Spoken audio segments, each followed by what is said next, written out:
नमस्कार, मैं आनंद राज त्रिपाठी और आनंद भाव फैमिली में बहुत बहुत स्वागत है। आज बाजार क्यों गिर पड़ा और बाजार में हुआ क्या, इस पे पूरी चर्चा होगी। इस वीडियो को अंत तक देखिए और अभी तक चैनल नहीं सब्सक्राइब किया है तो चैनल को सब्सक्राइब कर लीजिए।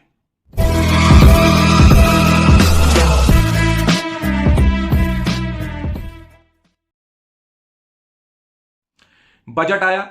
बजट आने के पहले ही बाजार ने रफ्तार बढ़ा दी थी और मैं देख रहा था स्क्रीन पे, करीब 150-200 पॉइंट निफ्टी बढ़ने लगी थी और करीब 800-900 पॉइंट बैंक भी बढ़ने लगा था। क्योंकि मैंने एक शेयर बेचा था, वो एमटार का डिलीवरी पे थे मेरे पास, तो मैंने बेचे थे, तो बाजार बढ़ा रहा था बढ़िया। और रेडिको खेतान भी थोड़े से मैंने बेचे थे अपने शेयर। तो मैं शेयर, मेरी आदत है, बढ़ रहा है मार्केट में बेचता जा रहा था शेयर। बजट आया।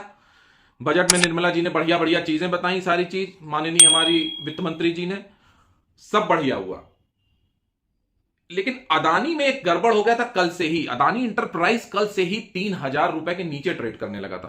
कल तो चलो 3,000 के नीचे बंद हो गया, आज भी वो नीचे हुआ, 2800 हुआ, 2700 हुआ और फिर 2500 के लगभग जाके वो सर्किट लगाने की कोशिश में हो गया और 2300 पे जाके सर्किट लगा दिया।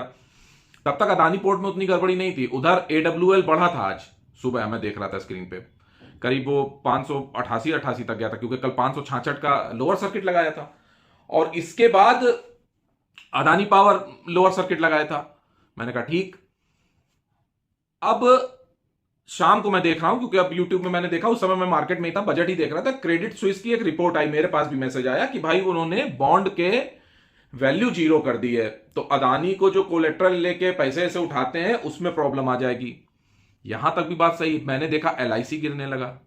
अब यहां पे समझने वाली बात क्या है, कल तक तो सारी अच्छी चीज थी, कॉर्पोरेट कल्चर था, एक दूसरे की मदद कर रहे थे, सब कर रहे थे। अब ये साजिश हो रही है, क्या हो रहा है मुझे नहीं पता। एक चीज जरूर पता है कि कर्जा बहुत भारी पड़ गया अदानी को।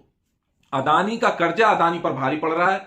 भले वो कह दें कि मैं सारी किस्त समय से चुका रहा हूं, भले बैंक बोल दें कि कोई दिक्कत नहीं, कोलेट्रल रखा उन्होंने और सारी चीजें सही हैं, लेकिन जो बाहर का मीडिया, विदेश का मीडिया है, उसमें कुछ मामला गड़बड़ है। यहां पे बड़ी आलोचना की गई है इंडियन कॉर्पोरेट गवर्नेंस की, और हो सकता है हमारे रेगुलेटर को इस पे 1-2 दिन में जवाब देना पड़े, नहीं तो मार्केट का सेंटीमेंट्स गड़बड़ा गया है। देखिए, मैं अदानी को सपोर्ट करने की बात कह रहा था, वो तो मैं इंडियन होने के नाते कह रहा हूं कि अपने कॉर्पोरेट को सपोर्ट करो, लेकिन मैं ये नहीं कह रहा था कि शेयर खरीदो। ये मैंने कहीं नहीं कहा कि शेयर खरीद लीजिए आप। सबसे बड़ी बात गड़बड़ ये हो गई है, जो मुझे डर लग रहा है कि अगर अगर लिमिट ट्रिगर हुई तो समझ लीजिए हालत खराब हो जाएगी। अब लिमिट ट्रिगर किसकी बात कर रहा हूं, प्लेज किए शेयर्स अदानी जी ने, सारी कंपनीज के प्लेज है शेयर, और जब रेट उसके नीचे आ रहे हैं तो थोड़ी देर तक तो बैंक कह रहा है कि ठीक है मामला, और होता ही आपस में कि अरे बस अब शेयर सही हो जाएंगे, ऐसा हो जाएगा वैसा हो जाएगा। लेकिन सेंटीमेंट जब इतने गड़बड़ा गए, उतनी सेलिंग आ रही है और शेयर गिर रहे हैं, और प्लेज वाले शेयर अगर बाजार में आ गए धोखे से, तो बैंकों की तो पिटाई हो ही रही है, अदानी की पिटाई हो ही रही है। लेकिन एलआईसी घेरे में आ जाएगा। कैसे एलआईसी घेरे में आ जाएगा? सीधी सीधी बात समझ लीजिए कि एलआईसी का जब आया था, एफपीओ आया था, तब वो भी बड़ा गड़बड़ाया था। सिंगापुर गवर्नमेंट ने भी शायद उसमें कुछ लगा रखा है, तो ऐसा ना हो कि इनके शेयर बिकवाली पे आ जाए, और वही हुआ है। लेकिन एक अच्छी बात बहुत हुई है आज, और वो अच्छी बात ये रही है कि एलआईसी में डिलीवरी परसेंटेज अच्छा रहा है। एलआईसी का शेयर जरूर गिर गया है, लेकिन डिलीवरी अच्छी उठी है। अदानी पावर में अच्छी डिलीवरी उठी है, एडब्ल्यूएल में उठी है, थोड़ी बहुत अदानी पोर्ट में उठी है। और टेलीग्राम पे मैं बराबर मैसेज कर रहा था, अपडेट करता रहता हूं मैं मार्केट को। समझो कि जैसे क्रिकेट में कमेंट्री होती है, ऐसे मैं शेयर मार्केट में अपनी कमेंट्री करता रहता हूं टेलीग्राम पे, और मेरी खुद की राय होती है। वहां पे कोई शेयर खरीदने की, बेचने की कोई रिकमेंडेशन नहीं होती, बस बाजार क्या कर रहा है इसका मजा लेते हैं। और टेलीग्राम पे मुझे आज दिख गया, जैसे ही निफ्टी 17,950 के ऊपर निकली है, बजट का भाषण हो रहा है। भाषण एक तो होने के बाद इनकम टैक्स का ही नहीं समझ में आ रहा था कि क्या है, थोड़ा कंफ्यूज हो रहा था, पैनल ही मैं देख रहा था टीवी में। तब तक मैंने कहा डेटा देख लेते हैं। वैसे डेटा देखता नहीं हूं जल्दी, क्योंकि मुझे तो ऑप्शन फ्यूचर करना नहीं होता ज्यादा। देखा तो 18,000 पे 1.25 करोड़ कॉल राइटर लगे हुए हैं। अरे मैंने कहा गुरु 18,000 की निफ्टी नहीं पार होगी। मेरा ये लिखना था टेलीग्राम पे कि धड़धड़ा के निफ्टी गिरना शुरू हुई। फिर कुछ ईश्वर की कृपा या कुछ अवचेतन मन की मेरी ज्यादा ऊर्जाएं सक्रिय होती रहती हैं, कुछ समझ नहीं आती बात, जो जो बोलता गया वैसा वैसा होता गया। लेकिन अब चाहे जो भी बात हो, अदानी की वजह से पूरा मार्केट का सेंटीमेंट गड़बड़ा गया है। अदानी भी गिरेगा, बैंक भी गिरेंगे, सारे शेयर्स भी गिरेंगे, और मुझे बाजार अब बहुत अच्छा नहीं लग रहा है। अब एक ही आशा है एक हफ्ते की कि अगर कोई बाइंग आ जाए नीचे से खूब सारी तो बड़ी बात है। वैसे आज एक डेटा जो आया एफआईज और डीआईज का, ये तो पॉजिटिव आया है, मतलब नेट में ये लोग बायर रहे हैं, आज खरीदारी बिकवाली खूब की है, और आज बहुत अच्छा मौका भी था। आज के बाजार में जो सबसे अच्छी बात थी वो इन लोगों ने बड़ी, मतलब अब इसको क्या कहें, मतलब है तो एथिक्स के खिलाफ ही। बाजार को पहले ऊपर टांगा, फिर नीचे गिराया, 300 पॉइंट निफ्टी ऊपर गई, फिर 400 पॉइंट निफ्टी नीचे आ रही है ना भाई। 17,400 तोड़ दिया था, तो लग रहा था बस 17,300 के नीचे चली जाएगी, लेकिन आपको याद होगा टेलीग्राम पे मैंने बोला था 17,300 के नीचे नहीं जाना चाहिए।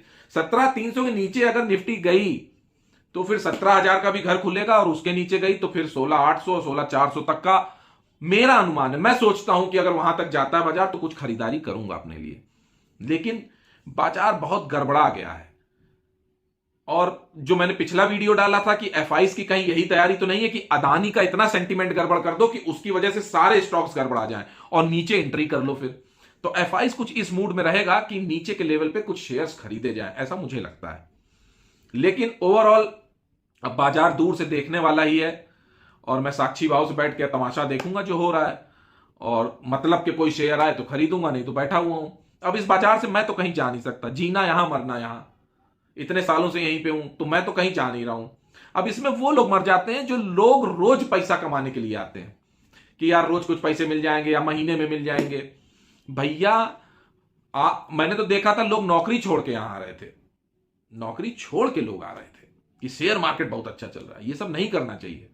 जो आपका बिजनेस है, जो आपकी नौकरी है, सर्विस, उसको करते रहो, साइड बाई साइड थोड़ा बहुत चाहो तो कर लो। बल्कि जो नए लोग हैं उनको तो म्यूचुअल फंड के थ्रू आना चाहिए, डायरेक्ट मतलब स्टॉक्स में इन्वेस्टमेंट ही नहीं करना चाहिए, बहुत रिस्की रहता है। मैं अगर 6 महीना 1 साल भी नहीं चलेगा तो मैं तो कहता ही हूं कि भैया मैं अपनी रोटी दाल की व्यवस्था रखता हूं, सारा पैसा यहां पे लगाता ही नहीं हूं कभी।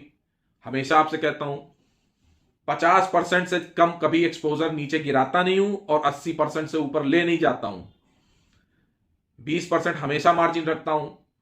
और जो एक फंड होता है कि भैया नौकरी चली जाती है, लोग एक फंड इकट्ठा करते, कंटीजेंसी फंड, तो वो मेरा भैया 2 साल का फिक्स रहता है कि 2 साल तक बाजार नहीं चलेगा तो भी ठीक है।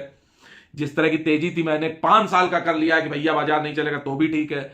ऐसी मेरी व्यवस्थाएं, अब मेरी तो ऐसी व्यवस्थाएं, तो मैं रिस्क उस हिसाब से लेता हूं। और आपकी अगर ऐसी कोई व्यवस्था नहीं है तो ये बाजार बड़ा प्रताड़ित कर देता है भाई, बहुत बुरी तरीके से गिराएगा, आप समझ भी नहीं पाएंगे।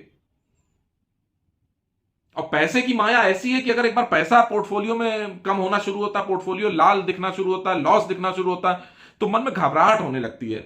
सबका दिल इतना मजबूत नहीं है कि वो अपने ब्लड प्रेशर को कंट्रोल कर पाए, वो हाई लो होने लगता है, पेट का पानी अलग टनटनाने लगता है ना। तो ये उल्टी क्या दस्त वाले लक्षण अगर आ रहे हो तो भैया बजट। अब एक और बात मैंने टेलीग्राम में देखी बोली थी, बजट में एक चीज और आ गई है कि अब सेफ इन्वेस्टमेंट के बहुत सारे इंस्ट्रूमेंट हैं बाजार में। सीनियर सिटीजन स्कीम में 30 लाख कर दिया है ना, और महिला सम्मान पत्र एक है वो 2 लाख 7.5% से, उधर भी 8% मिलता है सीनियर सिटीजन स्कीम में। तो जब ये सीनियर सिटीजन सेविंग स्कीम्स में इस तरह पोस्ट ऑफिस, दूसरा स्मॉल सेविंग स्कीम्स में बढ़ा दिया, एमआईएस होता तो मंथली इनकम प्लान होता है पोस्ट ऑफिस में, मैं जानता हूं, उसका ब्याज तो बढ़ा ही दिया था अभी दिसंबर में, सबका रिवाइज किया था सारे पोस्ट ऑफिस की स्मॉल सेविंग्स का सारे इंटरेस्ट रेट, और वो लिमिट भी बढ़ा दी, 4.5 से 9 लाख कर दिए उधर, और ज्वाइंट में 15 लाख कर दिए। तो ये भी अच्छी चीज है। मतलब मैं बता रहा हूं, अगर भाई डेटा कुछ गड़बड़ हो तो ट्रोल मत करने लगे, बता रहा हूं कि बढ़ा दिया है। दूसरा, सरकार को पैसे की खुद जरूरत है, वो इससे समझ में आ रहा है कि जो पोस्ट ऑफिस में पैसा जमा होता है वो सरकार के ही काम आता है लॉन्ग टर्म के लिए। तो इस तरह की जो चीजें बढ़ाई हैं, सरकार को यहां से पैसा बढ़िया मिलेगा, क्योंकि इंफ्रा का डेवलपमेंट करना, अगली साल हमें लगता है सरकार के पास चुनावी साल है तो खर्चा पानी बहुत रहेगा, तो उस हिसाब से बजट बनाया समझदारी से उन्होंने। साथ में हम लोग की भी जेब में कुछ पैसे डालने का प्रयास किया, इनकम टैक्स स्लैब बढ़ा के। लेकिन ओवरऑल ये जो अदानी का हैंग है ये बहुत खराब है, और ये बहुत टेंशन देने लगा है मुझे भी, क्योंकि अब यहां पे वो सारी बात खत्म। अगर शेयर इस तरह से टूटेंगे और अगर और तोड़े जाएंगे तो फिर अदानी को कुछ और करना पड़ेगा, या तो अपनी कंपनी मर्ज करे एक दो, जिनके लो पी है और जिनके हाई पी है, मान लो अडानी टोटल गैस है और अडानी पावर को मर्ज करे आपस में, तो कुछ बात बनेगी। पता नहीं, मुझे क्या पता नहीं है क्या करेंगे, लेकिन ऐसा मैं सोचता हूं कि ऐसा कुछ करना चाहिए।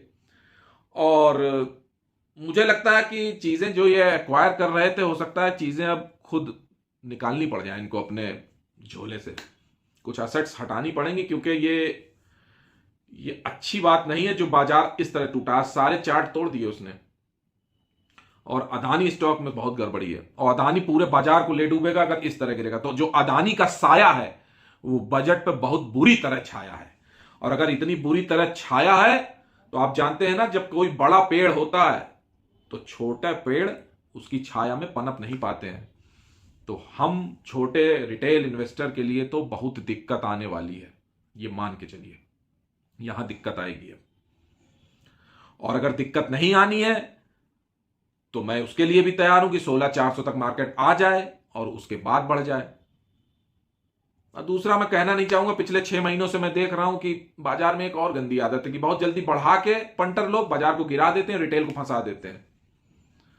तो अगर मार्केट में इस तरह की प्रैक्टिस चालू रहेगी और इस तरह से रिटेल का पार्टिसिपेशन कराया जाएगा, तब तो हो चुका कल्याण।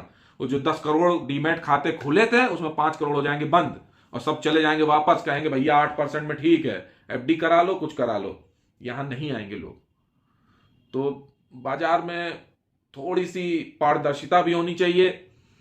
दबी जबान में मैं कह रहा हूं, देखो जब देश पे बात आई थी तो मैंने ये कहा था सब लोग सपोर्ट भी करें, लेकिन अगर अंदरूनी मामले में कोई कॉर्पोरेट गवर्नेंस में गड़बड़ है तो यार उसको भी देखो यार, नजरअंदाज मत करो।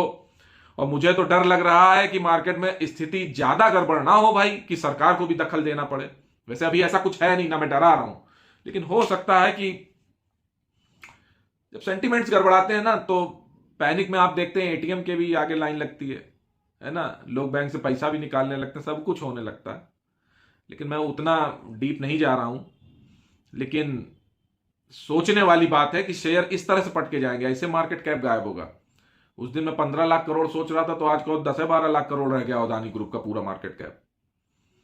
वैसे आश्चर्य इसलिए नहीं है कि मैंने तो 300-400 में जुलाई 2020 में 190 और 200 और 250 में काम किया था अदानी इंटरप्राइज में। उसके बाद भागना शुरू हुआ तो मैंने छोड़ दिया था काम करना। देखो जब शेयर मेरी रीच से बाहर हो जाते हैं तो मैं छोड़ देता हूं काम। अदानी पावर में और अदानी पोर्ट में इसलिए काम किया था, मेरी रीच में थे, मैंने नीचे से खरीदारी की थी, तो मैंने प्रॉफिट भी कमाया था, तो कोई दिक्कत नहीं थी। AWL में भी 1 बार 2 बार 4 बार 5 बार प्रॉफिट कमा चुका हूं, तो कोई दिक्कत नहीं थी, इस वजह से ऐसा था। तो बाजार अब देखना होगा कि क्या होगा, लेकिन अभी दूर बैठेंगे बाजार से, क्योंकि बाजार, ये तो मैं समझ रहा हूं कब गिर रहा बढ़ रहा हो तो चलो एक बात हो जाती है, लेकिन पैसे इतने नहीं बचे हैं कि बाजार में बराबर लगाया जा सके। तो थोड़ी देर बैठेंगे, देखेंगे, अब 17,000 के नीचे देखेंगे, और नहीं तो ऊपर जाएगा तो फिर बेचेंगे, कुछ करेंगे नहीं काम ज्यादा। वीडियो अगर अच्छा लगा हो तो लाइक करिए और अपने इष्ट मित्रों को शेयर कर सकते हैं। आज के लिए इतना ही, नमस्कार।